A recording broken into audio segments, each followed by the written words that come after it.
কিছু আলেম নামে আমি জালেমি বলবো তাদেরকে, এখন খালি ধোয়া তুলছে মওদুদিবাদ মওদুদিবাদ। কেন এই 2 মাস কোথায় ছিলেন আপনি? এতদিন তো এই ধোয়া তোলেননি। এখন ঐক্য হওয়ার জন্য উম্মত এক জায়গায় আসতেছে, আর আপনি এই ধোয়া তুলে আরো এখন পার্থক্য করে দিচ্ছেন।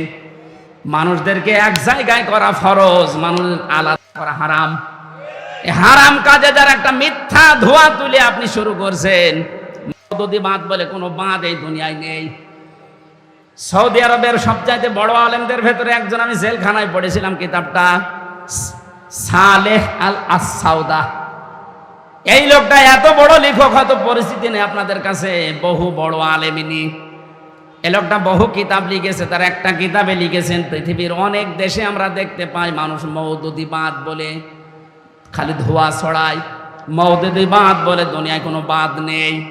মওদুদি রহমতুল্লাহ আলাইহে এই পৃথিবীতে তিনি উস্তাদ নামে পরিচিত এবং আওলাদে রাসূল বিশ্ব নবীর বংশধরের একজন। বলেন সুবহানাল্লাহ। আল্লাহর এই গোলামকে মানুষ না বুঝে আন্দাজে তহমত দেয়, তার নামে মিথ্যা কথা ছড়ায়। আমি যেটা করি নাই ওইটা যদি কেউ আমার নামে বানিয়ে বলে, আল্লাহ ওই দোষ আমাকে দিয়ে করাবে, এরপরে আমার মরণ হবে। সুতরাং আপনি আলেম হয়ে জালেমের মতো কাজ করছেন, কার টাকা খেয়ে আমি তো জানতে পারছি না। বহু আলেম এখন উঠে পড়ে লেগেছে উম্মতের ভেতরে, যেন এই বিষয়টা আসতে না পারে। ঐক্য যদি কারো দ্বারা নষ্ট হয়, ও বেঈমান হয়ে মারা যাবে। আমি একটা বিষয় ক্লিয়ার করতে চাই যে দল শব্দ শুনলেই কিছু মানুষের অ্যালার্জি তৈরি হয়। দলের কথা বলবে কেন হুজুর? অথচ দল নামে আল্লাহ একটা সূরা দিয়েছেন, আহজাব। হিজবুন মানে দল, আহজাব মানে দল সমূহ। আল্লাহ যদি বুঝতেন যে এটা দুনিয়ার বিষয়ে বলার দরকার নেই, তাহলে দল নামে কোনো সূরা কোরআনে দিতেন?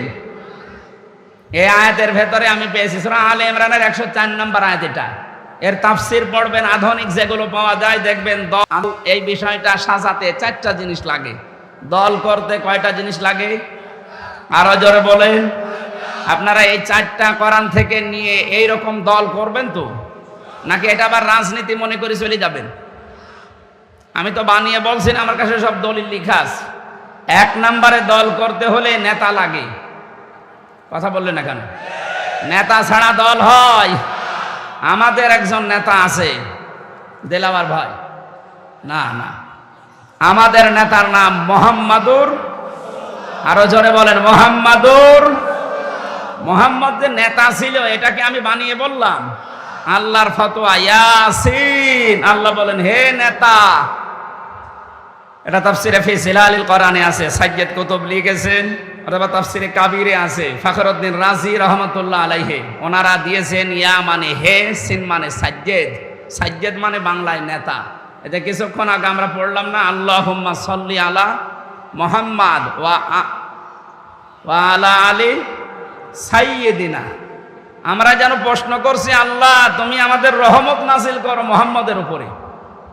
উনি আমাদেরকে জিজ্ঞাসা করছে, ওই মুহাম্মদ কে? আমরা সবাই মিলে জবাব দিলাম, উনি কিন্তু সাধারণ কেউ না, উনি সাইয়্যিদিনা, উনি আমাদের সকলের নেতা। সুবহানাল্লাহ বলতে পারেন না? তাহলে নেতা, এই বিষয়টা আল্লাহ আমাদেরকে শেখাচ্ছেন যে বল সাইয়্যিদিনা, মুহাম্মদ আমাদের কি? কারণ আল্লাহর ঘোষণা দেওয়া নেতা এই দুনিয়ায় একজনই, আর কেউ নেই। ইয়াসিন হে নেতা। সুবহানাল্লাহ বলেন। আজকে থেকে মুহাম্মদ রাসূলুল্লাহ বাদ দিয়ে কাউকে নেতা আমরা মানতে? প্রশ্ন আসতে পারে, তাহলে এখন যারা নেতৃত্ব দিচ্ছে এদের? সূরা আলে, এটা আছে সূরা নিসা 5 নম্বর পারার 6 নম্বর পৃষ্ঠা 11 নম্বর লাইনের 59 নম্বর আয়াতে আছে, প্রথম দিকে পাবেন, ইয়া আইয়ুহাল্লাযীনা আমানু আতিউল্লাহা ওয়া আতিউর রাসূলা ওয়া উলিল আমরি মিনকুম। আল্লাহ পাক বলেন, ইমানদার যদি দাবি করো যে আমার ঈমান আছে, আমি বেঈমান না, তাহলে শোনো, আমি আল্লাহর আনুগত্য করো, আমার রাসূলের আনুগত্য করো, আর তোমাদের ভেতরে যারা উলিল আমর আছে, যারা নেতৃত্ব দেয়, তাদেরও মেনে চলো। ইন্টারেস্টিং বিষয় এখানে, আতিউ এই ফেল, এই ভার্ব, এই ক্রিয়া, এই শব্দটা আল্লাহ নিজের নামে দিয়েছেন। রাসূলের নামে দিয়েছেন, কিন্তু উলিল আমর এদের আগে নেই।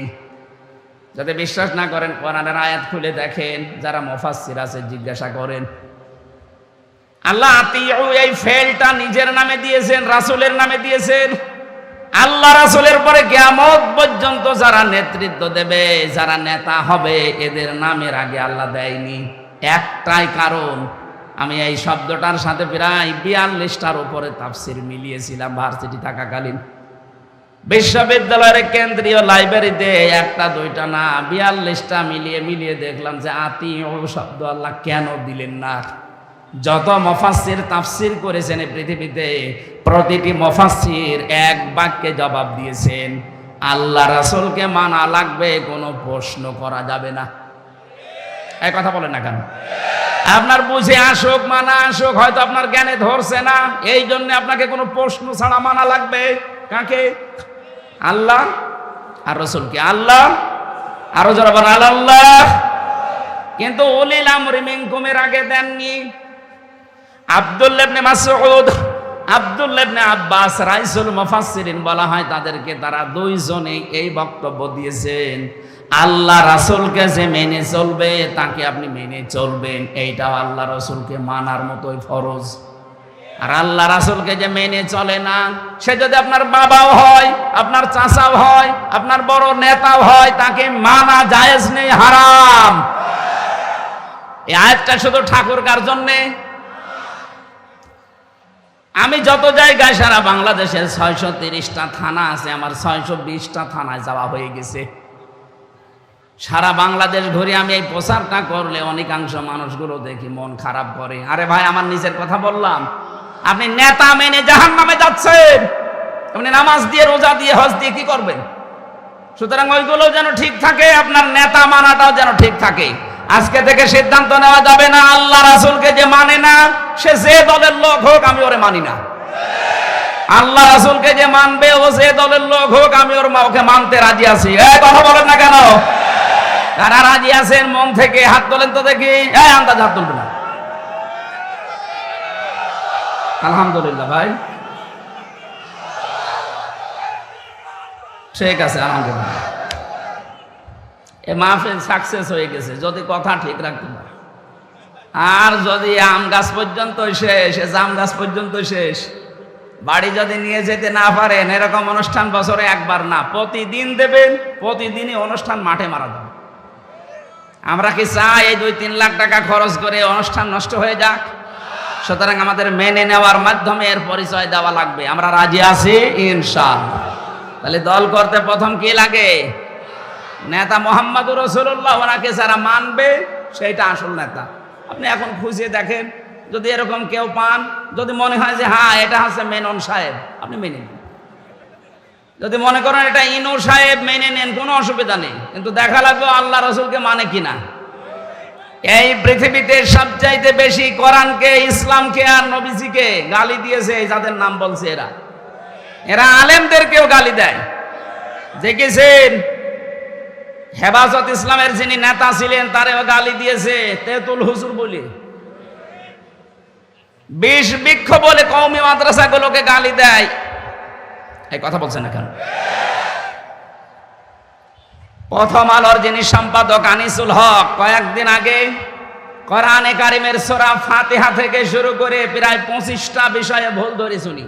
উনি অনুবাদ করেছে এমন ভাবে, সমস্ত প্রশংসা আল্লাহর জন্য, এটা আলহামদুলিল্লাহ, অথচ এটা উনি বিকৃত করে সাজিয়েছে সমস্ত প্রশংসা রাজাকারদের জন্য।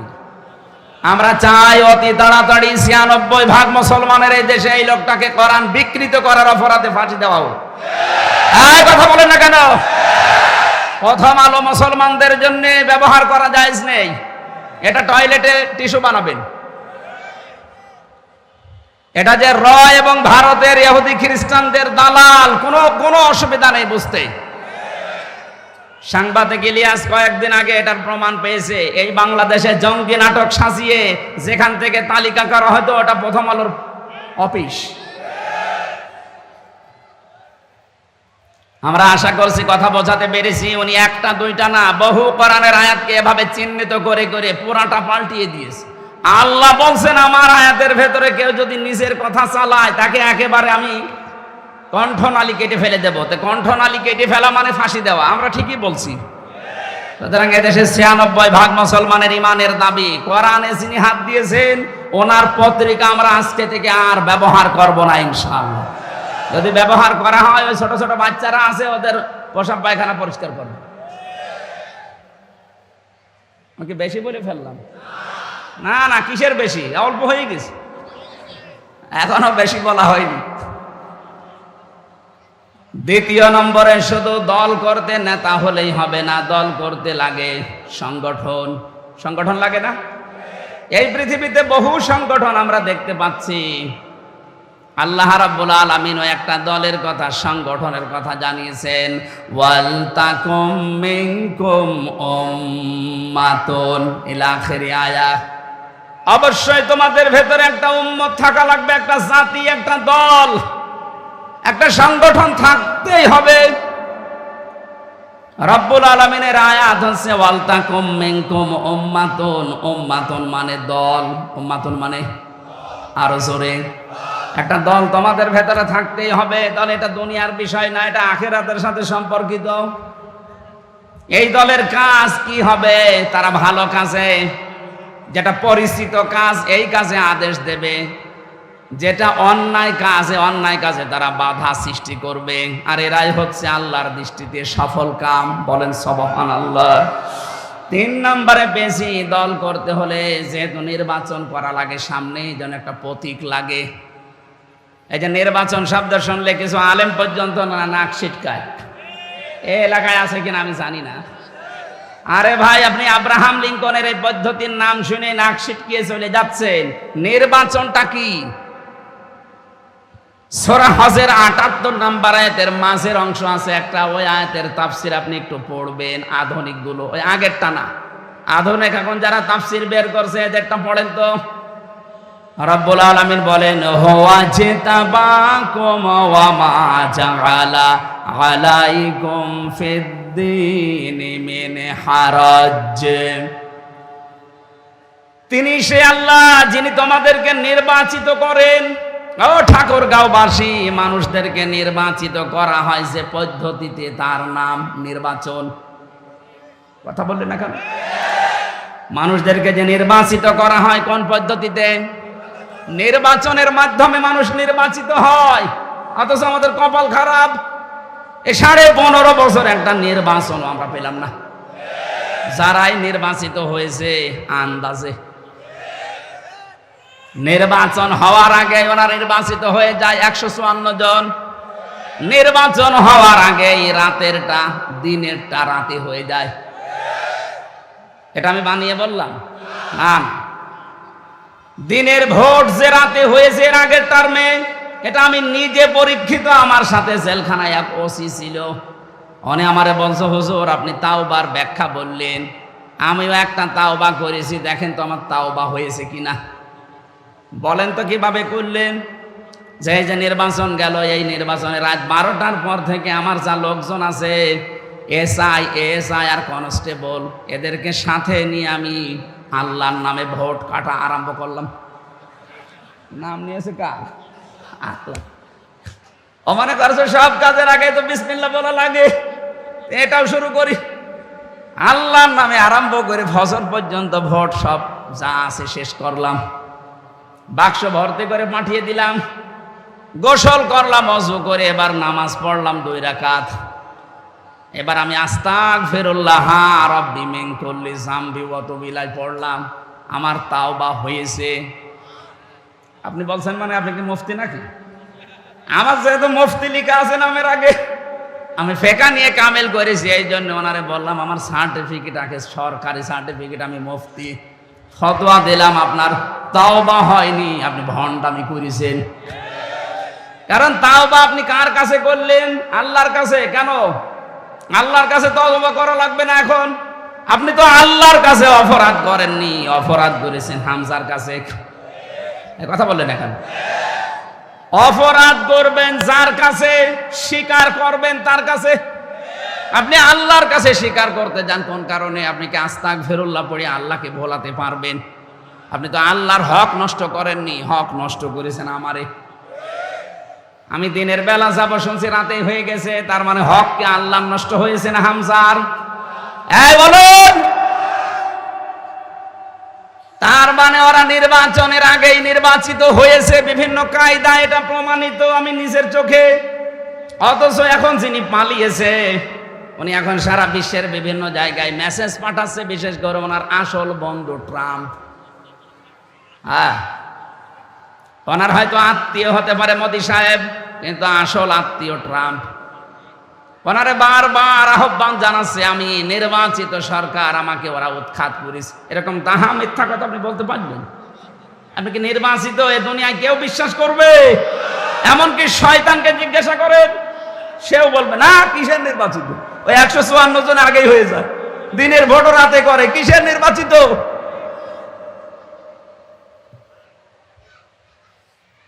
এই কথাটা এখন সারা বিশ্বের বিভিন্ন মডেলদেরকে উনি শোনাচ্ছেন, আমি নির্বাচিত, আর নির্বাচিত সরকারকে উৎখাত করেছি। এখন আমরাও ছড়াবো, আপনি নির্বাচিত না, আপনি অনির্বাচিত। আপনি সিলেক্টেড না ইলেকশনে হননি, আপনি সিলেকশনে হয়েছেন। এমনকি প্রধানমন্ত্রীও ইলেকশনে না, সিলেকশনে। তার মানে এই কথাটা এখন সারা বিশ্বে আমরা যারা মাজলুম আছে, ওই 14 দল বাদ দিয়ে বাকি আমরা যা আছি সব মাজলুম।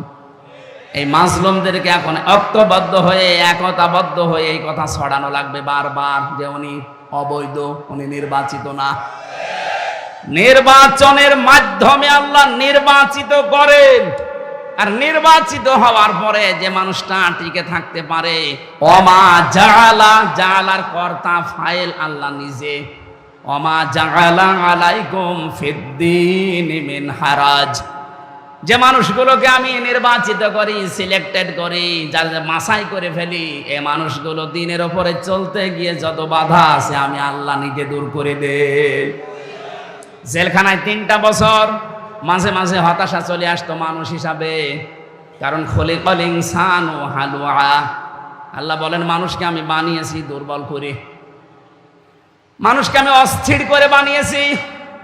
মানে সব সময় অস্থির থাকে, আমরা মানসিকভাবে এভাবে মাঝে মাঝে অস্থিরতা আসতো।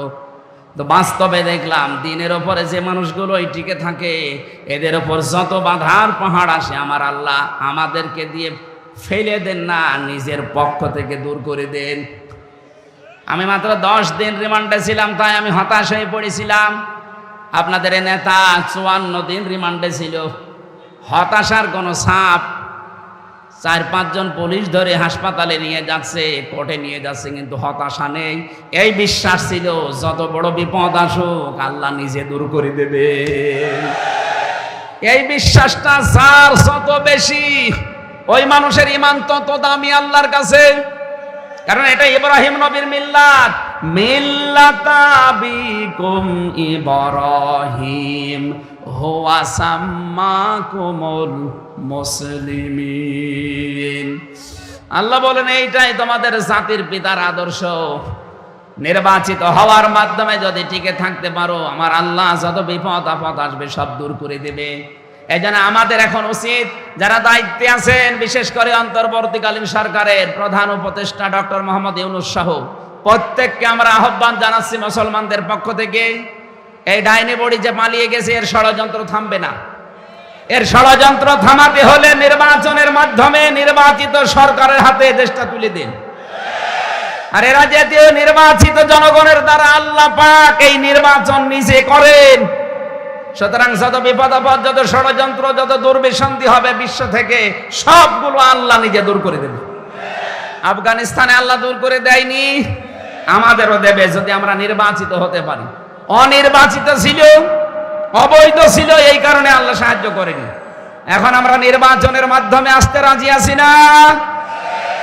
সুতরাং আপনাকে দল করতে হলে অবশ্যই 3 নম্বরের এটা থাকতে হবে, একটা পথিক নিয়ে আসতে হবে। বাংলাদেশের সর্বোত্তম পথিকের নাম হচ্ছে দাড়ি। দাড়ি মানে ওই দাড়ি পাল্লা না, এই যে দাড়ি সালমান এফ রহমান দরবেশ বাবা কেটে সফা করিস, এই দাড়ি কার সুন্নাত? রাসূলুল্লাহর। বলেন বলে, আপনার তো একটা পথিক লাগবে, এর চাইতে উত্তম পথিক আর আছে? আমারে প্রতীকটা ছোট ছিল, কারণ আমার বংশে দাড়ি কম। আমি জেলে যাওয়ার পর একটু বেড়েছি, কারণ ওখানে তো কাটা কোটার সিস্টেম কম। 3-4 মাস পরে একবার চুল কাটতে আসে। তো দাড়ি আমরা ছোট করব খাটো করব কখন? তাহলে সর্বোত্তম প্রতীকের নাম হবে মুসলমানদের হয় দাড়ি, নাই টুপি, না ইনসাফ। ইনসাফের বাংলা আমরা যেটা জানি সেটা দাড়ি পাল্লা। আমি এই যে কোরআন থেকে লিখেছি, 3টার নাম আছে, দাড়ি, টুপি, না ইনসাফ বা মিজান বলে যেটা। মিজান মানে কি? দাড়ি পাল্লা। এখন অন্যান্য যে প্রতীক আছে ওইগুলোকে মাঠে মারা যাবে? মানে ওইগুলো যদি কোরআনের সাথে হাদিসের সাথে মিলাতে পারেন, কোন হুজুর দিয়ে মিলাবেন? মিলান। আপনারা তো বহু কিছু মিলিয়েছেন। নৌকাকে নূহ নবীর নৌকার সাথে তুলনা দিয়েছে। এই কথা বলছেন না কেন? নূহ নবীর নৌকা সূরা হুদের তাফসীর পড়ে দেখেন 36 থেকে 42। এই আয়াতগুলোতে আল্লাহ দিয়েছেন নূহ নবীর নৌকায় যেন কোনো বেঈমান না ওঠে। অথচ সে নৌকা, এই নৌকায় সব বেঈমান দিয়েই ভরা। এই জন্য তো ডুবে গেছে। এত বেঈমান উঠলে নৌকা থাকে? ইমানদার যদি থাকতো তাহলে নৌকা ডুবতো না। এই কথা বলেন না কেন? থাক, ওটার দরকার নেই। 4 নম্বরে লাগে একটা অফিস। কি লাগে? না অফিস না হলে দল হবে? আমাদের অফিস আছে, কেন্দ্রীয় অফিস নাকি? আমাদের অফিসের নাম মসজিদ। কি আপনি হাঁ করে আছেন? মানে আমাদের মসজিদের নাম অফিস। অফিসের নাম, এই বাংলাদেশে 4.5 লাখের উপরে মসজিদ এখন আছে। এই সবগুলো এখন আমাদের মুসলমান যারা, তাদের অফিস। এখানে প্রায় 13টা কাজ আঞ্জাম দেওয়া যায় মসজিদে, শুধু নামাজ পড়া না। এই কাজগুলো অফিস থেকে সব আসতে হবে। মসজিদের ভেতরে একটা মেম্বার বানানো থাকে, মেহরাব। মেহরাব মানে অস্ত্র রাখার স্থান। সুতরাং মসজিদে যদি মেহরাব থাকে, অস্ত্রাগার থাকে, অস্ত্র তো মানুষ এমনি এমনি রাখে না, কোনো কিছুর কাজের জন্য রাখে। আল্লাহ বিরোধী, রাসূল বিরোধী, মানবতা বিরোধী কোনো কাজ যদি পরিবারে, সমাজে, রাষ্ট্রে কেউ করে, এই যে অস্ত্র দেখতে পাচ্ছেন না, এইটা তখন ব্যবহার করা হবে অফিস থেকে ইনশাআল্লাহ। আমরা অফিস বানিয়েছিলাম বিভিন্ন জায়গায়, দেখলাম 15.5 বছরে হলগুলো দখল করে করে অফিস বানিয়েছে। এই কথা বলছেন না কেন? হল দখল করে অফিস বানানো লাগবে কোনো জায়গায় আছে? মুসলমানের অফিস হবে মসজিদ। 5 ওয়াক্ত নামাজ পড়তে এসে ট্রেনিং নিয়ে যাবেন। কি ট্রেনিং? মসজিদে গেলে মানুষ 27টা শিক্ষা পাওয়ার জন্য যায়। প্রথম শিক্ষা হচ্ছে কাতারের শিক্ষা। এখানে যে দলের লোকই দাঁড়াক একটু বাঁকা হয়ে দাঁড়ায়, বলেন বলেন, সব সোজা হয়ে দাঁড়াচ্ছে। কাতার সোজা করো, এটা আরবিতে বলা হয়, সৌদি আরবে, বাংলাদেশে বাংলায় বলে যে কাতার সোজা করো। কারণ কি? যার দ্বারা কাতার বাঁকা হবে ওর অন্তর আল্লাহ বাঁকা করে দেবে। এখানে যে প্রথম শিক্ষাটা কাতার সোজা করো, বাংলার মুসলমানেরা আজ তাদের অফিসে যে 5 বার যদি কাতার সোজা করতে পারতো, এই দেশ কোন মানুষ আল্লাহ বিরোধী, রাসূল বিরোধী, মানবতা বিরোধী কাজ করে টিকে থাকতে পারতো না। কারণ এখানে আল্লাহর একটা বিধান পালন করা হবে, তার নাম সেজদা। তার নাম কি? সেজদা দেওয়ার জন্যই তো কাতার সোজা করা হয় নাকি? একটা বিধান পালন করার জন্য যদি সব ভুলে যায়, আমরা হিংসা, বিদ্বেষ, মনোমালিন্য সব শেষ, সব দাঁড়িয়ে গেছি কাতারে। এখান থেকে বের হয়ে আল্লাহর এখনো বিধান আছে 499টা। কোরআন শরীফের ভেতরে আল্লাহ বিধান দিয়েছেন 500। কত? এখানে মাত্র একটা পালন করা হচ্ছে, এখনো বাকি আছে 499টা। একটার জন্য যদি অফিসে 5 বার যাওয়া লাগে, ট্রেনিং দেওয়া লাগে, তাহলে 499টা বিধান এখন ব্যক্তি, পরিবার, সমাজ, রাষ্ট্রে আছে। এটা পালন করার জন্য কতবার আল্লাহর কাছে যাওয়া লাগবে বলেন? আজকে থেকে দল যারা করেন, এই 4টা বিষয় সামনে রাখবেন।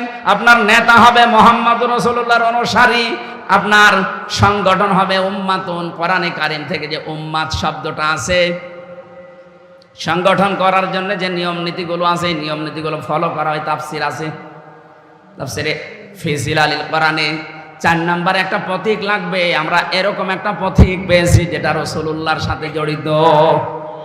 কোরআনে কারিমে মিজান শব্দটা বহুবার আল্লাহ দিয়েছেন ন্যায় ইনসাফের প্রতীক হিসাবে। যদি সত্যি দেশে দাড়িপাল্লা বিজয় হয়ে যায়, আল্লাহর কসম ন্যায় প্রতিষ্ঠা হবে, মাস্ট বি। এটা আগস্টের 5 তারিখের পর থেকে আজকের দিন পর্যন্ত আমরা বহু মানুষকে অলরেডি দেখিয়ে ফেলেছি।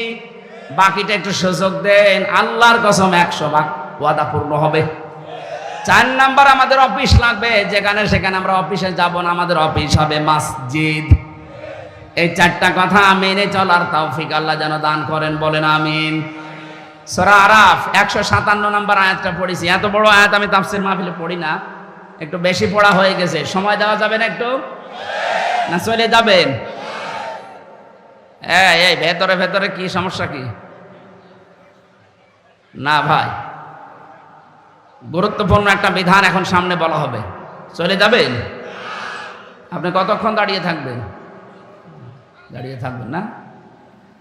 আউযু বিল্লাহি মিনাশ শাইতানির রাজিম। বিসমিল্লাহির রহমানির রহিম। আলেমদেরকে বলছি, নোট করবেন। আল্লাযীনা ইয়াত্তাবিউনার রাসূলান নাবিয়্যাল উম্মিয়াল্লাযী ইয়াজিদুনাহু মাকতুবা ইনদাহুম ফিত তাওরাতি ওয়াল ইনজিল।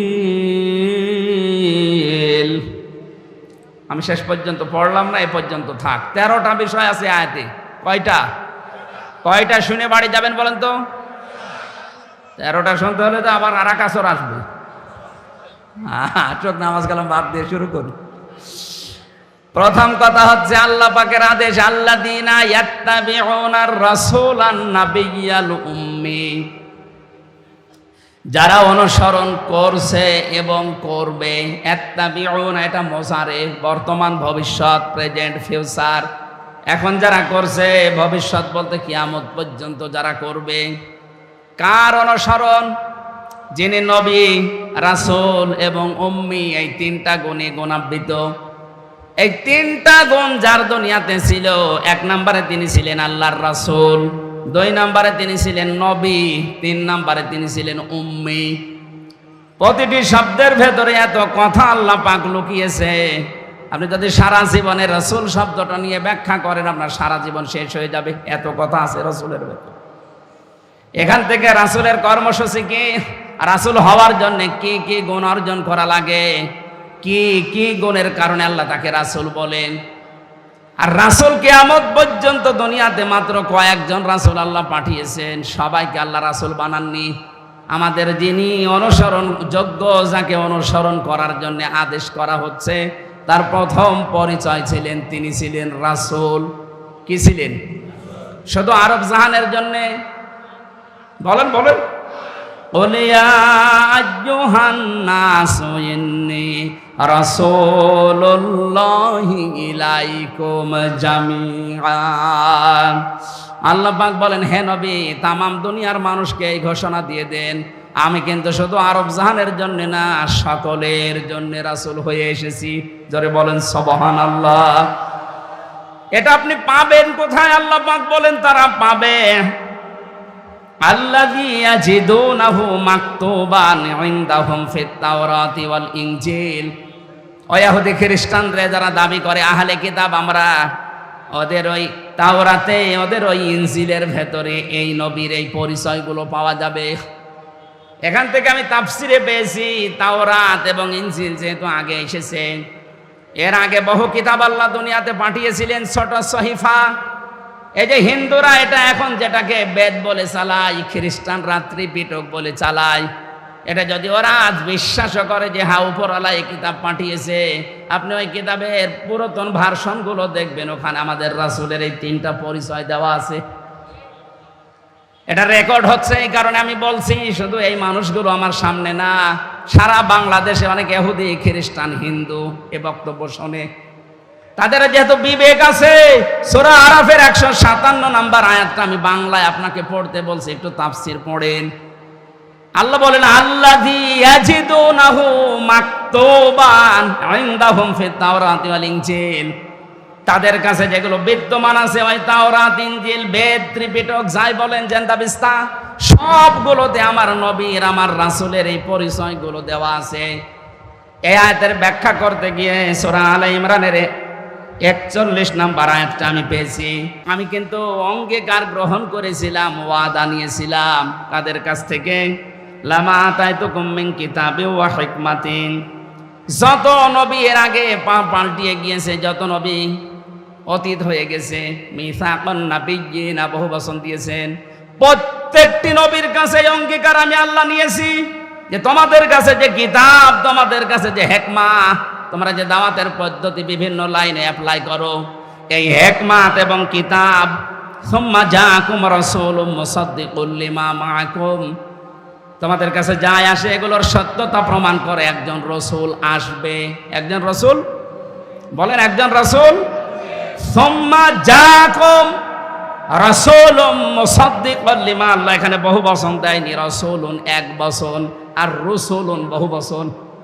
কোরআনে কারিমের অন্য জায়গায় আমি রসুলুন পেয়েছি, সূরা নাহলের 36 নম্বর আয়াতের মাঝের অংশে আছে, ওয়ালাকাদ বাআসনা ফি কুল্লি উম্মাতির রাসূলান আন ইউবুদুল্লাহা ওয়াজতানিবুত তাগুত।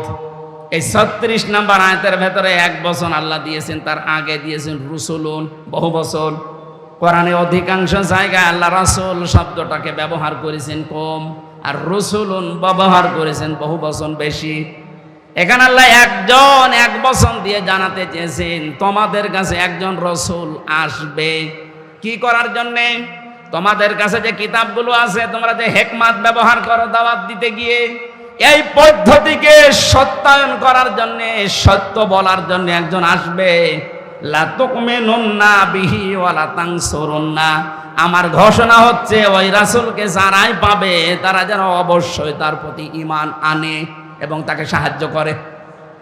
পৃথিবীর অন্যান্য জাতির মানুষেরা, বিশেষ করে খ্রিস্টান, এরা যেহেতু তামাম দুনিয়ায় সবচাইতে বেশি, ওদের ভেতরে শিক্ষিত মানুষ আমি পেয়েছি। ইহুদিদের ভেতরে আমি বহু জায়গায় দেশে গেছি, ইহুদিদের সাথে মিশেছি। ওই মানুষগুলোও তারা আল্লাহকে মানে, বিশ্বাস করে আল্লাহ একজন আছে, কিন্তু ওরা কাফের এই কারণে, কারণ ওরা শিরিক করে ফেলে আল্লাহর সাথে। আল্লাহ তাদেরকে আদেশ দিচ্ছে, তোমাদের যারা নবী বলে দাবি করো, ঈসা নবীকে তোমরা মেনে চলো, হযরতে মুসা নবীকে খ্রিস্টান ইহুদিরা মেনে চলো, এই কথা বলে।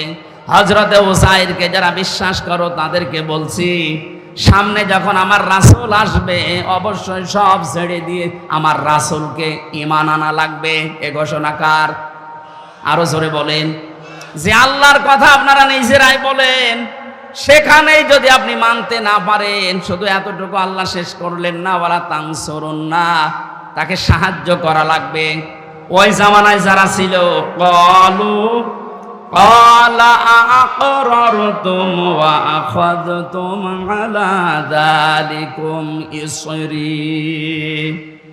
ওই জামানায় নবীজি নিজে এসে ওই ইহুদি খ্রিস্টানদেরকে বলেছিলেন, তোমরা কি এই আহ্বানে সাড়া দিলে, তোমরা কি স্বীকার করলে আমি রসুল? ওই জামানায় যারা ছিল ইহুদি খ্রিস্টানদের প্রায় সব নবীজির হাতে হেঁটে বলেছিল, ক্বালু আ'আরারনা, আমরা স্বীকার করলাম। ক্বালা ফাশহাদু ওয়া আনা মা'আকুম মিনাশ শাহিদিন। বিশ্ব নবী বলেন, ঠিক আছে আমি সাক্ষী থাকলাম। এ কোরআন যেহেতু কিয়ামত পর্যন্ত থাকবে, কিয়ামত পর্যন্ত আমরা সবাই সাক্ষী। তোমরা যে স্বীকার করলে, শাহাদত বাক্য পাঠ করলে, এটা আমরা সাক্ষী থাকলাম। কিয়ামতের দিন এই সাক্ষী তোমাদের হয় পক্ষে নাই বিপক্ষে ব্যবহার করা হবে। এই জন্য আপনি যদি আল্লাহ রাসূল এগুলো বিশ্বাস না করেন, আপনি নিজের কথাই নিজে কিয়ামতে ধরা খাবেন। ফামান তাওয়াল্লা বা'দা যালিকা ফাউলাইকা হুমুল ফাসিকুন। রব্বুল আলামিন বলেন, এরপরেও যদি কেউ ঘাড় ঘুরিয়ে অহংকার করে চলে যায়, ওই মানুষগুলো ফাসিক, দুষ্কর্মকারী। বলেন নাউজুবিল্লাহ। আমি এটা শুধু আপনাদের সামনে বলছি তা না, রেকর্ড হচ্ছে, এই কারণে তামাম পৃথিবীর সব মানুষকে উদ্দেশ্য করে বলছি। এটা কিন্তু কালকে বিভিন্ন ভাষায় রূপান্তরিত হয়ে ইহুদির কাছে যাবে, খ্রিস্টানের কাছে যাবে, ওই বৌদ্ধর কাছে যাবে, হিন্দুদের কাছে যাবে। সবাইকে বলছে আপনি কোরআনে কারিমের সূরা আলে ইমরান, এটা যেহেতু অথেন্টিক এবং এটা শেষ ভার্সন, দুনিয়ায় ওগুলো আমরা অস্বীকার করি না। তাওরাত সত্য, জাবুর সত্য, ইনজিল সত্য, হ্যাঁ এগুলো সত্য, কিন্তু ওগুলো আপনাদের নিজেদের মন মতো পরিবর্তন হয়ে গেছে। আর পৃথিবীর নিয়মই হচ্ছে যে যে বিষয় লেখাপড়া করে ওর লেটেস্ট ভার্সন যেটা আছে সেটা পড়া লাগে। এখন থেকে 200 বছর আগে যে বই লেখা হয়েছিল ওই বই পড়ে যারা ডাক্তার হয়েছে, এখন যদি ওই বই পড়ে কেউ ডাক্তার হতে চায় ওর রোগী বাঁচাবে না মেরে ফেলবে? এই কথা বলে না কেন? এখন আপনাকে পড়া লাগবে 10 দিন আগে কি লেখা হচ্ছে ওইটা অনুযায়ী, কারণ এমন এমন রোগ এখন হচ্ছে, রোগ 200 বছর আগে ছিলই না। কথা বলছেন না কেন? হাজার হাজার বছর আগে তাওরাতের দরকার ছিল, ওই সময় ওটা হেদায়াত। হাজার হাজার বছর আগে ইনজিলের দরকার ছিল, ওই সময় ওটা হেদায়াত। এখন যেহেতু ওগুলো ওল্ড হয়ে গেছে, পুরাতন হয়ে গেছে, লেটেস্ট যেটা ভার্সন এসেছে আল্লাহর পক্ষ থেকে কোরআন, এইটা যদি মেনে নেওয়া যায় তাহলে আগেরটা আমরা বিশ্বাস করি, কিন্তু ওটা আমরা মানতে পারি না। ওটা মানতে গেলে রোগী বাঁচবে না, আরো মরে যাবে। আশা করছি আমার কথা বুঝতে পেরেছেন। সবাইকে আমি আহ্বান জানাম হেদায়েতের দিকে। এমন রাসূলকে অনুসরণ করার জন্য বলছি, যার প্রথম পরিচয় রাসূল, 2 নাম্বার নবী, 3 নাম্বার তিনি উম্মি ছিলেন। আর এগুলোর প্রমাণ আপনাদের কিতাবে আছে। এই জন্য বিশ্ব নবীর দাওয়াতি কাজের প্রথম পদ্ধতি আল্লাহ শিখিয়েছেন সূরা আলে ইমরান 64 নাম্বার আয়াত, ওলিয়া আহলাল কিতাবি তাআলাউ ইলা কালিমাতিন সাওয়াইন বাইনানা ওয়া বাইনাকুম। আল্লাহ পাক বলেন, নবী আপনি ওই ইহুদি খ্রিস্টান বৌদ্ধ ওদেরকে ডাকবেন যে আসো, তোমরা যারা কিতাব পেয়েছি এই কথা বলো, আসো এই একটা কথার দিকে আমরা সবাই ঐক্যবদ্ধ হই, যেটা তোমাদের জন্য আমাদের জন্য সমান সমান। আল্লাহ না'বুদু ইল্লাল্লাহ। প্রথম কথা এই, আল্লাহ বাদে কারো ইবাদত দুনিয়ায় চলবে না। আপনারা রাজি আছেন না? দল আমাদের আলাদা থাকতে পারে, ধর্ম আমাদের আলাদা, কিন্তু আল্লাহ বাদে আমরা কারো ইবাদত আজকে থেকে আর করব না। ওয়ালা নুশরিকা বিহি শাইআ, আল্লাহর সাথে কাউকে আমরা শরীক করব না। এটা ওদের কিতাবেও আছে, জাবরে আছে, তাওরাতে আছে, ইনজিলে আছে, কোরআনেও আছে। সুতরাং যে বিষয়গুলো মিলছে এইগুলো তো মেনে নেওয়া যায়। এটা যদি ইহুদি খ্রিস্টান বৌদ্ধদের সাথে এই ঐক্য গড়া যায় কথা কোরআনের আয়াত অনুযায়ী, বাংলাদেশে আজ ছোটখাটো বিষয় নিয়ে যারা মত পার্থক্য করে আছি তাদের ভেতরে মিল করা যায় না। এদেশে মুসলমান আমরা 96 ভাগ, হয়তো দল আমাদের আলাদা আলাদা থাকতে পারে, কিন্তু আমরা সবাই আল্লাহ বাদে কারো ইবাদত করি না, এ কথায় বিশ্বাসী। আল্লাহর সাথে আমরা শরীক করি না, এ কথায় বিশ্বাসী। এ কথা বলছেন না কেন? এরপরে আল্লাহ দিয়েছেন ওয়ালা ইয়াত্তাখিযা বা'দুনা বা'দান আরবাবাম মিন দুনিল্লাহ। আল্লাহ বাদে আমরা ইলাহ হিসাবে, রব হিসাবে কাউকে আমরা গ্রহণ করছি না, করব না, এই কথায় ঐক্যবদ্ধ হও। আমাদের আসল বিষয় যখন ঠিক আছে, তখন মতনাক্য করছে কারা? আগস্টের 5 তারিখ থেকে যে 2 মাস পার হয়ে কতদিন হয়ে গেল, ঠিকই চলছিল, হঠাৎ 4-5 দিনে কিছু আলেম নামে, আমি জালেমি বলবো তাদেরকে, এখন খালি ধোয়া তুলছে মওদুদিবাদ মওদুদিবাদ। কেন এই 2 মাস কোথায় ছিলেন আপনি? এতদিন তো এই ধোয়া তোলেননি। এখন ঐক্য হওয়ার জন্য উম্মত এক জায়গায় আসতেছে, আর আপনি এই ধোয়া তুলে আরো এখন পার্থক্য করে দিচ্ছেন। মানুষদেরকে এক জায়গায় করা ফরজ, মানুষ আলাদা করা হারাম। এই হারাম কাজে যারা একটা মিথ্যা ধোয়া তুলে আপনি শুরু করছেন, মওদুদিবাদ বলে কোনো বাঁধ এই দুনিয়ায় নেই। সৌদি আরবের সবচাইতে বড় আলেমদের ভেতরে একজন, আমি জেলখানায় পড়েছিলাম কিতাবটা, সালেহ আল আস-সাউদা।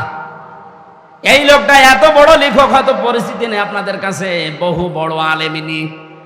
এই লোকটা বহু কিতাব লিখেছে, তার একটা কিতাবে লিখেছেন পৃথিবীর অনেক দেশে আমরা দেখতে পাই মানুষ মওদুদিবাদ বলে খালি ধোয়া ছড়ায়, মওদুদিবাদ বলে দুনিয়ায় কোনো বাদ নেই।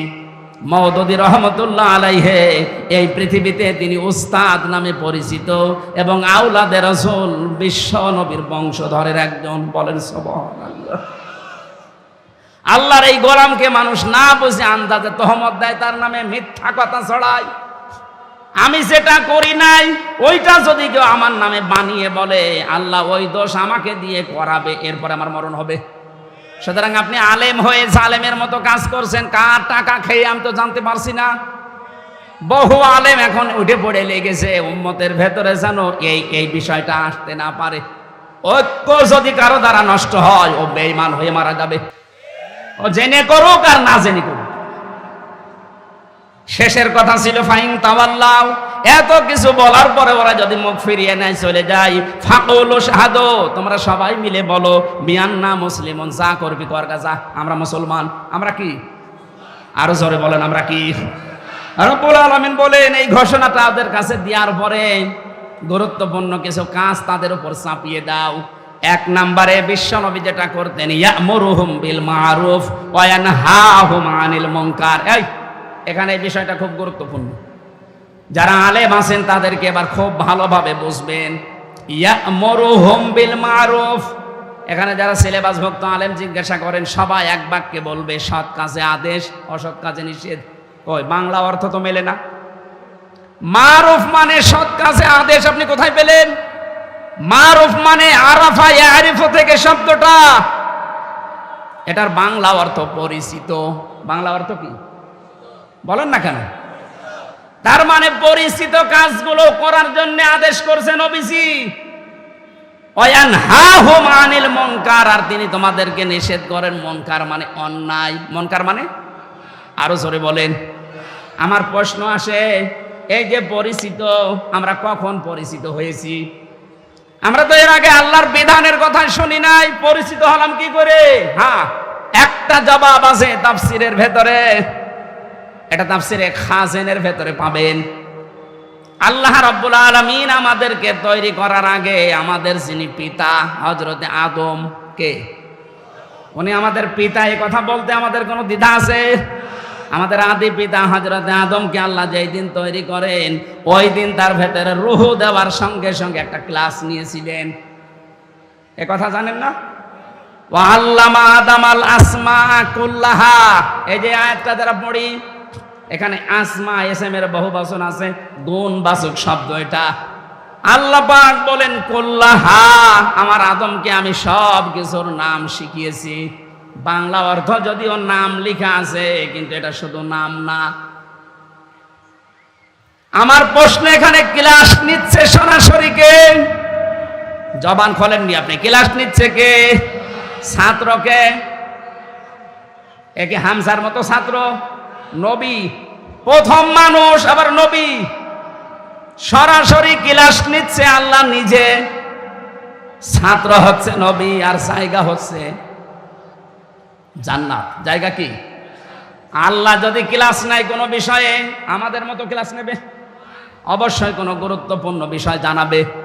আপনার কি মনে হয় ও আল্লামা আদামাল আসমা কুল্লাহা, আল্লাহ তাকে বিভিন্ন নাম শিখিয়ে দিয়েছে?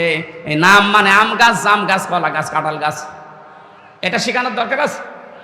ওই ক্লাসে এগুলোর দরকার কি? ওই ক্লাসে আল্লাহ শিখিয়েছিলেন কোনটা, ওইটা আজও পর্যন্ত আমাদের কাছে অনেকের ক্লিয়ার না। পড়াশোনা নেই তো ক্লিয়ার হবে কি করে? আপনি এসএমটা ভাঙবেন, এই যে আসমা শব্দটা আপনি গবেষণা করেন।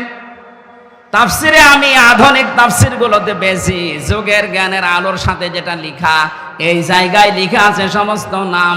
এই জায়গা আমার আল্লাহ জানিয়েছেন সমস্ত ন্যায় কাজের সাথে আমি পরিচয় করে দিয়েছি, সমস্ত অন্যায় কাজের সাথে ওই দিন আমি আদমকে পরিচয় ঘটিয়েছি। এই জন্য পৃথিবীতে আমরা আসার পরে অনেককে দেখি লেখাপড়া জানে না, কিন্তু আদম নবীর সন্তান, যেহেতু আমরা ওনার পৃষ্ঠদেশে ছিলাম, ওখানে ওই ক্লাসে আমরাও ইনডাইরেক্ট ভাবে ছিলাম। কথা বলছে না কেন?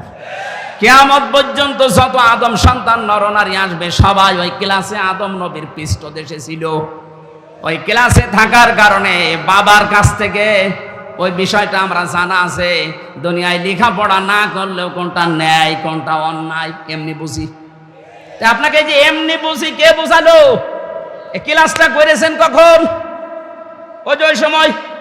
এই জন্য ইয়ামুরুহুম বিল মারুফ, যত পরিচিত কাজ আছে দুনিয়ায়, এখানে পরিচিত কাজ মানে ভালো কাজ। পরিচিত কাজ মানে কি? এই ভালো কাজের সাথে আপনাকে আল্লাহ পরিচয় করে দিয়েছে। যত মন্দ কাজ আছে, অন্যায় কাজ আছে, অন্যায় কাজের সাথে আপনাকে পরিচয় করা আছে। রাসূলকে যদি আমরা অনুসরণ করতে চাই, এই দুনিয়ায় যত ন্যায় আছে ন্যায় প্রতিষ্ঠা করা লাগবে, যত অন্যায় আছে এগুলো নির্মূল করা লাগবে। এইটা করলে আপনি সফল হতে পারবেন। এরপরে আল্লাহ জানিয়েছেন ওয়া ইউহিল্লু লাহুমুত তাইয়্যিবাতি ওয়া ইউহাররিমু আলাইহিমুল খাবাইস। আমার নবীজির কাজ ছিল তিনি যত পবিত্র বস্তু হালাল করে দিতেন, যত খারাপ বস্তু আছে অপবিত্র এগুলো তিনি হারাম ঘোষণা দিতেন। এখন পবিত্র আর অপবিত্র এই দুইটা বিষয় সামনে নিয়ে কথা বলা লাগবে। পবিত্র জিনিস তিনি হালাল করতেন কি করে? হালাল করার দায়িত্ব কার? তাহলে রাসূলকে আল্লাহ বলছেন কেন যে আপনি পবিত্র জিনিস হালাল করে দেন?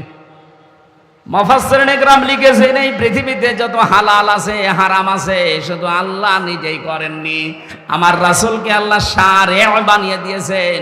তিনি শরীয়ত প্রণেতা, তিনি হালাল বললে হা, হারাম বললে তামাম দুনিয়ার জন্য না হয়ে যেত। জোরে বলেন সুবহানাল্লাহ। বিশ্বনবী এখন কোন কোন জিনিসকে হারাম ঘোষণা দিলেন, কোন কোন জিনিসকে হালাল ঘোষণা দিলেন, ওইটা এখন জানা লাগবে। এটার তাফসীর করা আছে সূরা আনআম 151 নম্বর আয়াতের প্রথম অংশে। আল্লাহ পাক বলেন এইগুলো তোমাদের জন্য আমি হালাল করলাম, আমার রাসূলের মাধ্যমে ঘোষণা দিয়ে দিলাম। ওলিয়া কুল তাআলাউ আতলু মা হাররামা রাব্বুকুম আলাইকুম আল্লা তুশরিকু বিহি শাইআ ইলা আখির আয়াত। আমার ভাইরা, আমাদের জীবন পাতেহ চালাতে গেলে যে সমস্ত হারাম বিষয়গুলো সামনে আসবে, যেগুলো হারাম হিসাবে সামনে আসবে, ওই যে শিক্ষা একটা ক্লাসে নিয়েছিলাম জান্নাতের ভেতরে, ওই শিক্ষাটা এখন কাজে লাগাতে হবে। পৃথিবীতে বহু কিছু আল্লাহ হারাম বলে ঘোষণা দিয়েছেন, আমরা শুনিয়েছি 500 আয়াতের কথা। যেহেতু মেয়েরা এসেছেন, মেয়েদের কথা বলার জন্য চাচা বলছিল, সম্মানিত মা বোনেরা, পৃথিবীতে যত হারাম কাজ মেয়েদের জন্য আছে তার অন্যতম কাজ হচ্ছে বেপরদা। এটা হারাম। বেপরদা হওয়া কি? মেয়েদের জান্নাতে যাওয়া যেরকম সহজ কাজ, পুরুষের জন্য অত সহজ না। ওরা যদি শুধু 5 ওয়াক্ত নামাজ নির্ধারিত সময়ে পড়তে পারে, রমজানের রোজাটা যখন শরীর ভালো থাকে রাখতে পারে, স্বামী যাদের আছে তাদের জায়েজ কথাগুলো মেনে খুশি রাখতে পারে, আর নিজের শরীরকে যদি পর্দায় রাখতে পারে, আল্লাহ পাকের নবী বলেন 8টা দরজা আল্লাহ খুলে রাখবেন জান্নাতের। জোরে বলেন আমিন। পর্দায় থাকার ভেতরে আমি এই যে মোবাইল ব্যবহার করেন যারা, তাদের একটা আয়াত পেয়েছি সূরা আহজাবের 32 নম্বর আয়াত। ইয়া নিসান নাবিয়্যি লাস্তুন্না কাআহাদিম মিনান নিসাই ইন তাকাইতুন্না ফালা তাখদা'না বিল কওলি। আল্লাহ বলেন, হে নবীর স্ত্রীরা, পর্দার আড়াল থেকে, ফোনে হোক, ফ্যাক্সে হোক, হিসাবের আড়াল থেকে কারোর সাথে কথা বলতে হলে কথা বলবা সঠিক কথা, মিথ্যা কথা বলা যাবে না, কিন্তু ভাষা হবে রুক্ষ সূক্ষ্ম। মা বোন যারা এসেছেন, কারোর সাথে যদি মোবাইলেও কথা বলেন, পর্দার আড়াল থেকে কথা বলেন, আপনার কণ্ঠটাও যেহেতু পর্দা, এজন্য কথা বলবেন সঠিক সত্য কথা, মিথ্যা বলা যাবে না, কিন্তু ভাষা করবেন গরম দেওয়া মতো, রুক্ষ সূক্ষ্ম, রুড়ো মেজাজের। এই একটা পর্দা, একটা ফরজ বিধান, একটা হালাল বিষয়। এই হালালটাকে আজ নিচে নামানোর জন্য অনেকে সমকামিতা প্রমোট করছে বাংলাদেশে। সুতরাং বাংলাদেশের রাজধানীতে মানবাধিকারের নাম নিয়ে সমকামিতার অফিস যারা খুলতে যাচ্ছে, দেশের মুসলমানদের এখন বড় দাবি ওটা যেন বন্ধ করা হয়। হারাম কাজের ভেতরে অন্যতম খাদ্যে ভেজাল দেওয়া। যারা সিন্ডিকেট করে খাবারের মূল্য বাড়িয়ে দিচ্ছেন তারাও হারাম কাজে আছে। আল্লাহ হারাম থেকে জাতিকে বেঁচে থাকার তৌফিক দিন। আল্লাহুম্মা আমিন।